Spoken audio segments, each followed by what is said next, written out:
We're restructuring. Hope there's no hard feelings. You understand how business works. My name's Frank Delaney. I'm 64 years old and I've spent 29 years keeping Crestwood Technologies running. 29 years of showing up at 5:30 in the morning, fixing what was broken, training every new hire who walked through those doors.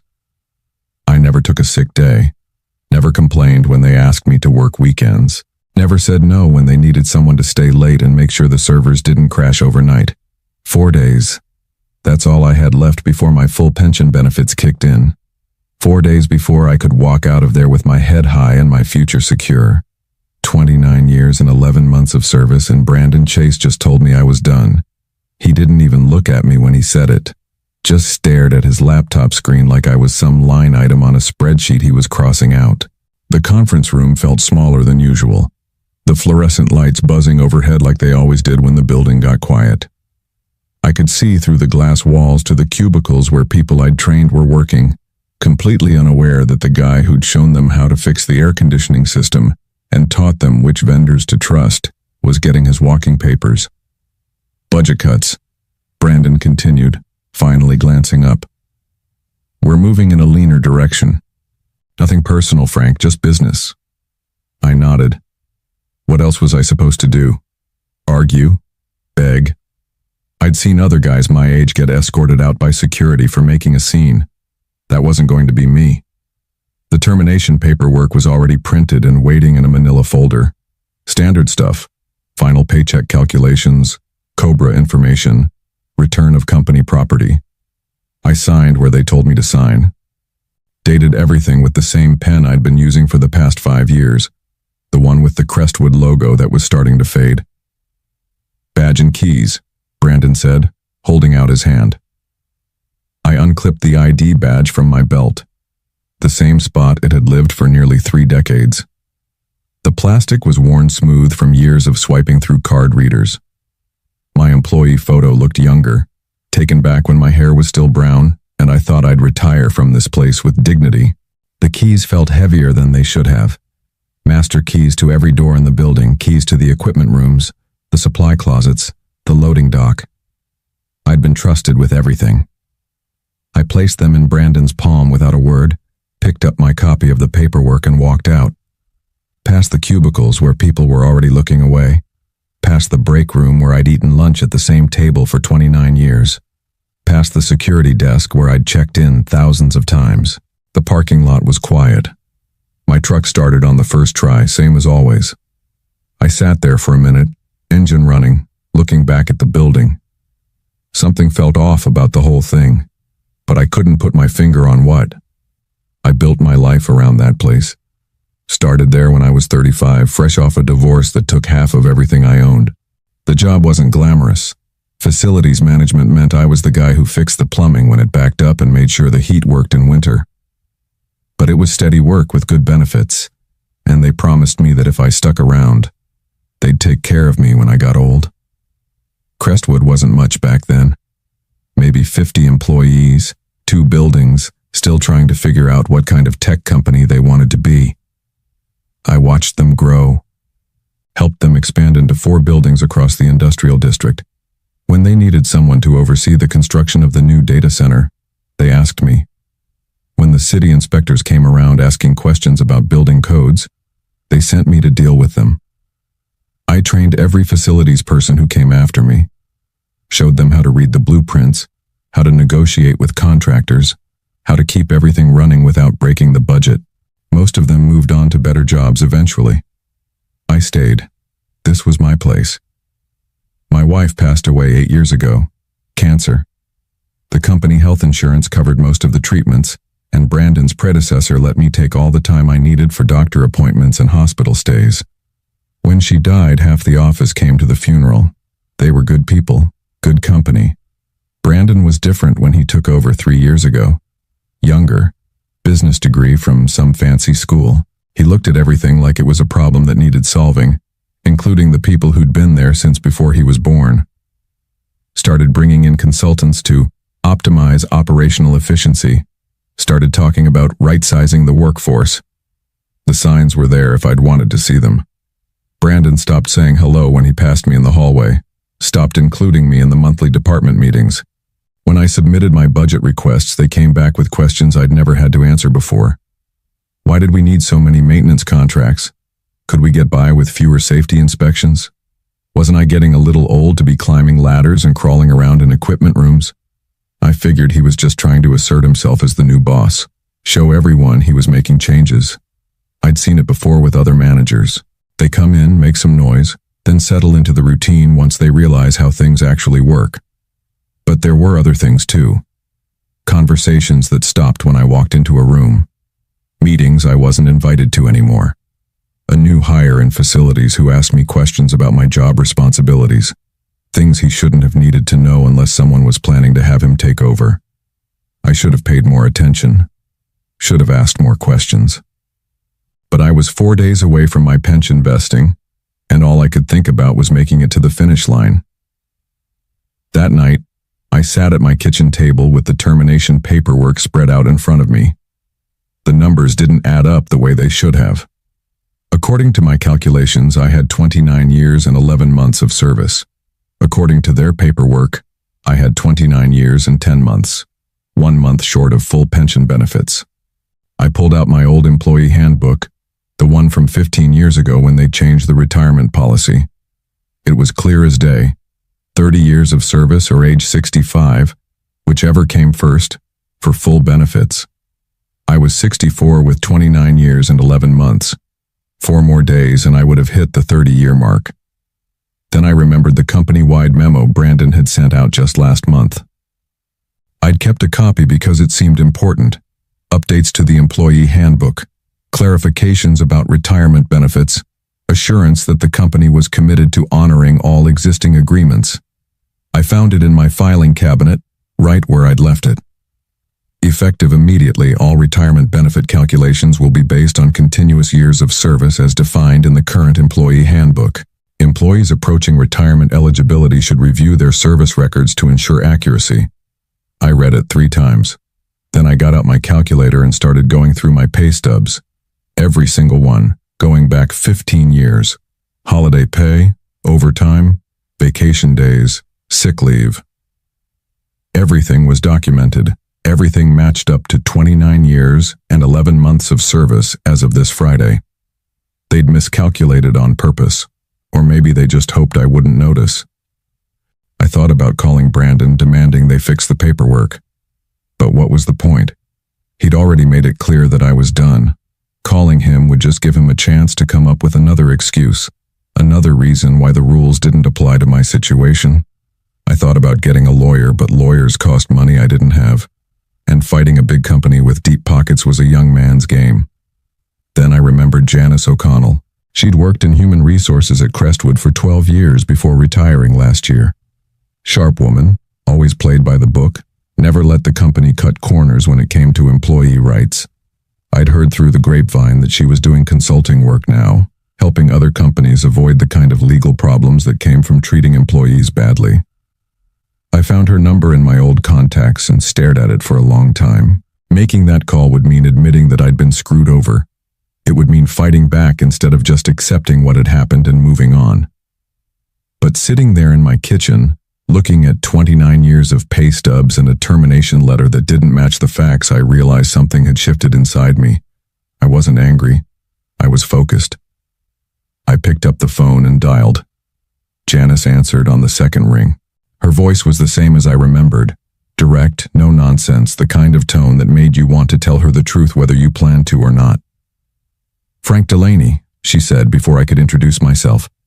"I heard about what happened. Word travels fast in this business." I laid out everything for her.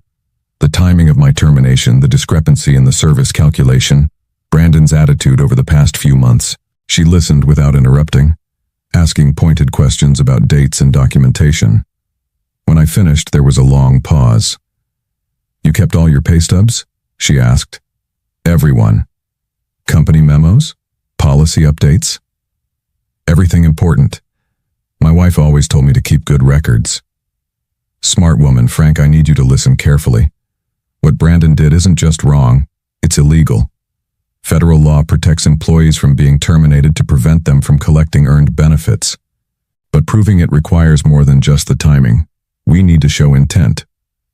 She explained how these cases worked.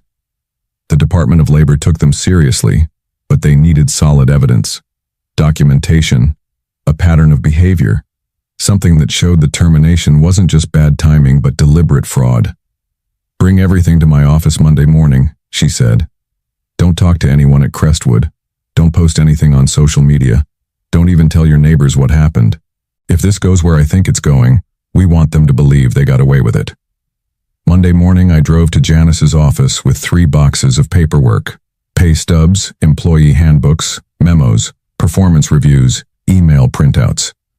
29 years of documentation organized in chronological order. She went through everything methodically, taking notes on a yellow legal pad.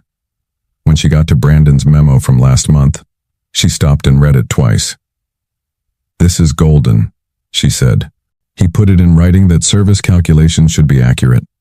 Then he fires you with an inaccurate calculation 4 days before you hit 30 years. Either he's incompetent or he's lying. What's the difference? Incompetence gets you your job back. Lying gets you your job back plus damages plus a federal investigation that could shut down their entire human resources department. She explained the process. File a complaint with the Department of Labor. They'd investigate, interview witnesses, review documents. If they found evidence of deliberate benefit denial, Crestwood would face serious penalties. Not just fines, potential criminal charges for the people involved. How long does it take? I asked. Depends. Could be weeks, could be months. But Frank, you need to understand something. Once we file this complaint, there's no going back. Brandon's going to know you didn't just walk away quietly. He's going to fight back. She was right about that part. Tuesday afternoon, my phone rang. Brandon's name on the caller ID. Frank, I heard you've been talking to people about your termination. I hope you're not planning to do anything stupid. I didn't say anything.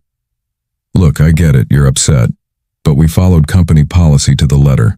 Your service record shows 29 years and 10 months. I've got the documentation right here. What documentation? Your hiring date. January 15th, 1996.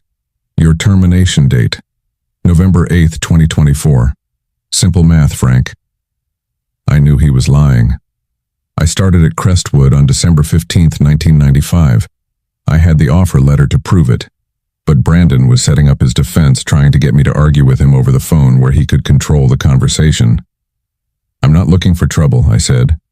Good. That's good to hear. Because if someone were to file a frivolous complaint against the company, well, we'd have to defend ourselves.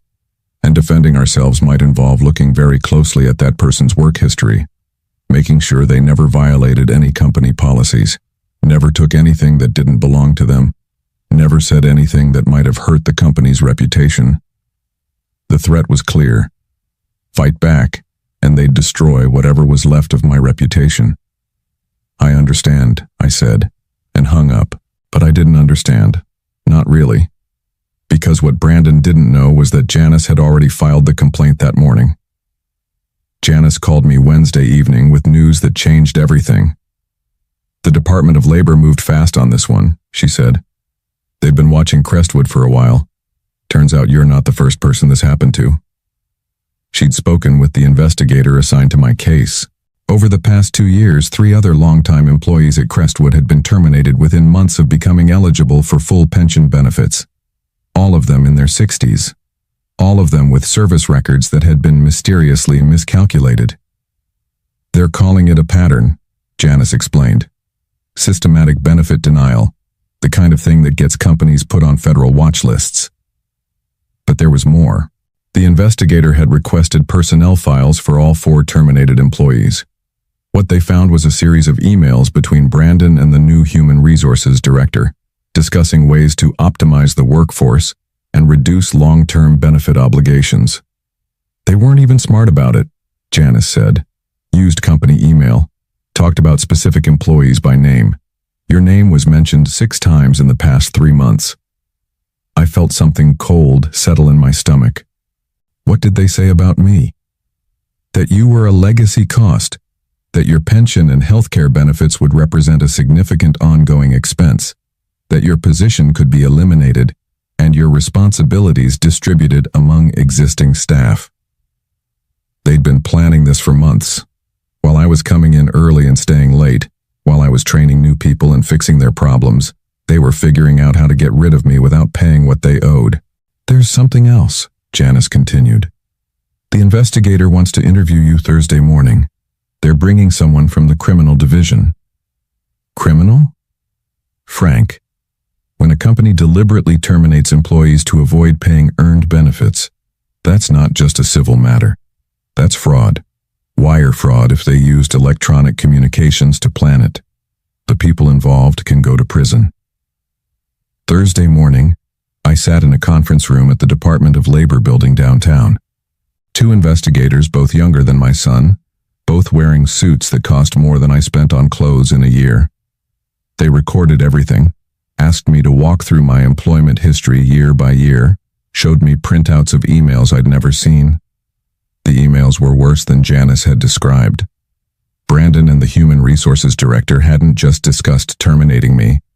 They'd discussed terminating anyone who was close to pension eligibility. They called it proactive workforce management. They had a spreadsheet with names and dates and projected savings. Mr. Delaney, one of the investigators said, based on what we've seen, we believe Crestwood Technologies engaged in a deliberate scheme to defraud multiple employees of earned benefits. Your case is just the most recent example. They showed me documents I'd never seen before. Internal company communications about the cost of maintaining older employees, memos about renegotiating pension obligations, a presentation to the board of directors that included a slide titled Legacy Employee Transition Strategy. My name was on that slide, along with the names of the 3 other employees who'd been terminated. We were all listed under Q4 optimization targets. We're going to need you to testify, the other investigator said. This is going to trial, federal court. The people responsible are going to be held accountable. I thought about Brandon sitting in that conference room, telling me it was just business, nothing personal. I thought about 29 years of getting up before sunrise, of fixing things that were broken, of believing that loyalty would be rewarded. What do you need me to do? The federal investigation moved faster than anyone expected. By the following Monday, investigators had seized Crestwood's email servers and interviewed 6 current employees. By Wednesday, they'd executed a search warrant on Brandon's office and the Human Resources Department. Janice kept me updated on everything. The investigators had found more evidence than they knew what to do with. Internal documents dating back 3 years showing a systematic plan to eliminate older employees. Spreadsheets calculating pension savings. Email threads discussing the best timing for terminations to avoid legal challenges. They kept records of everything. Janice told me over coffee Thursday morning. It's like they wanted to get caught. The plan was simple and brutal. Identify employees approaching pension eligibility. Find reasons to question their performance or necessity. Terminate them just before their benefits vested. Save millions in long-term costs. Brandon had presented it to the board as a financial necessity. The company was growing, but pension obligations were eating into profits. Younger employees cost less to insure and didn't require long-term benefit commitments. It was basic business math. What he hadn't counted on was someone like me keeping detailed records, or someone like Janice understanding federal employment law, or investigators who took benefit fraud seriously. Friday afternoon, Brandon called me again. This time his voice was different, higher-pitched, nervous. Frank, I think there's been a misunderstanding about your termination. We should talk. Work something out. What kind of misunderstanding? Your service record. We may have made an error in the calculation. If you'd be willing to come in Monday morning, we could review everything. Make sure you get what you deserve. He was panicking. The investigation was public now, mentioned in the business section of the newspaper. Crestwood's stock price had dropped 15% in 2 days. The board was asking questions Brandon couldn't answer. I don't think that's necessary, I said. Frank, please. We've worked together for years. Let's handle this professionally. No lawyers, no government agencies. Just 2 reasonable people working out a disagreement. But it was too late for reasonable. The Department of Labor had already filed charges. Criminal charges, not just civil ones. Brandon was facing up to 5 years in federal prison for wire fraud and conspiracy to defraud employees of earned benefits. Monday morning, I got a call from the company's lawyer. Not Brandon, the actual company lawyer, the one they brought in when things got serious. "Mr. Delaney, my client would like to discuss a settlement, full reinstatement of your pension benefits, health care coverage, and additional compensation for the inconvenience you've experienced." "How much additional compensation?" "We're prepared to offer $50,000, provided you agree not to pursue further legal action." I told him I'd think about it. Then I called Janice. "Don't take it," she said immediately. "Frank, they're scared. The criminal charges are just the beginning. Once this hits federal court, other employees are going to come forward. This is going to be a class action lawsuit worth millions." She was right. By Tuesday, the Department of Labor had been contacted by 8 more current and former Crestwood employees who suspected their terminations or benefit calculations were fraudulent. By Thursday, it was 15. The local news picked up the story. Federal investigation targets local tech company. Brandon's photo was on the front page of the business section, looking uncomfortable in a suit that suddenly seemed too big for him. I didn't have to do anything but wait. The system was working exactly the way it was supposed to work, and Brandon was about to learn what it felt like to have your future decided by someone else. Tuesday morning, I was drinking coffee and reading the newspaper when my phone rang. Janice calling earlier than usual. "Turn on channel 6, she said. "Now." I found the remote and switched to the local news. Brandon Chase was being led out of the Crestwood building in handcuffs. Federal agents carrying boxes of documents behind him. The reporter was talking about wire fraud charges and conspiracy to defraud employees of earned benefits.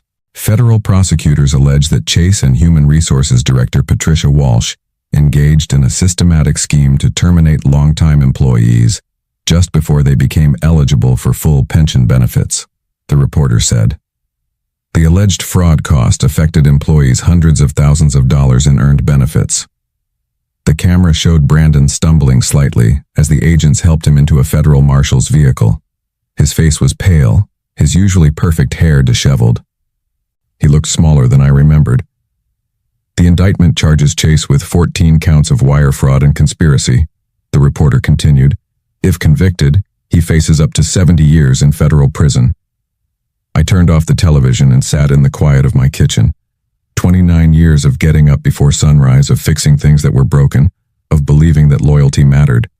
It had mattered, just not the way I thought. Janice called back an hour later with more news. The Department of Labor had completed their investigation. 18 employees had been affected by the scheme. Total damages exceeded $2 million. Crestwood's board had voted to terminate Brandon and Walsh immediately and had agreed to full restitution for all affected employees. Your pension is fully restored, she said, backdated to when it should have vested, plus health care benefits and additional compensation for damages. How much additional compensation? $200,000 plus your legal fees. I thought about Brandon telling me it was just business, nothing personal, just the way things worked. 3 months later, I was back in my workshop building a bookshelf for my daughter. The tools felt good in my hands. The smell of sawdust and the sound of wood being shaped into something useful reminded me why I'd always been good at fixing things. My pension payments had started right on schedule. The additional compensation sat in my savings account, earning interest. I hadn't touched it yet. Wasn't sure I needed to. After 29 years of steady work, I had everything I needed. Brandon had pleaded guilty to federal charges and been sentenced to 18 months in prison. Patricia Walsh got 6 months and 2 years of probation. Crestwood had been acquired by a larger company that cleaned house in the management ranks. The local newspaper had run a follow-up story about the case. Local man's complaint leads to federal investigation. They'd wanted to interview me, but I declined. I wasn't looking for attention or recognition. I just wanted what I'd earned. My daughter called while I was sanding the bookshelf. She'd seen the news story online and wanted to make sure I was doing okay. I'm proud of you, Dad, she said, for standing up for yourself. I didn't do anything special, I told her. Just made a phone call. Sometimes that's enough. I finished the bookshelf that afternoon and loaded it into my truck. My daughter had been asking for one for months, and I finally had the time to build it right. Solid oak, dovetail joints, the kind of thing that would last for decades. As I drove to her house, I thought about the difference between building something and just fixing what someone else had broken. Both had their place. Both mattered. But building something new felt better.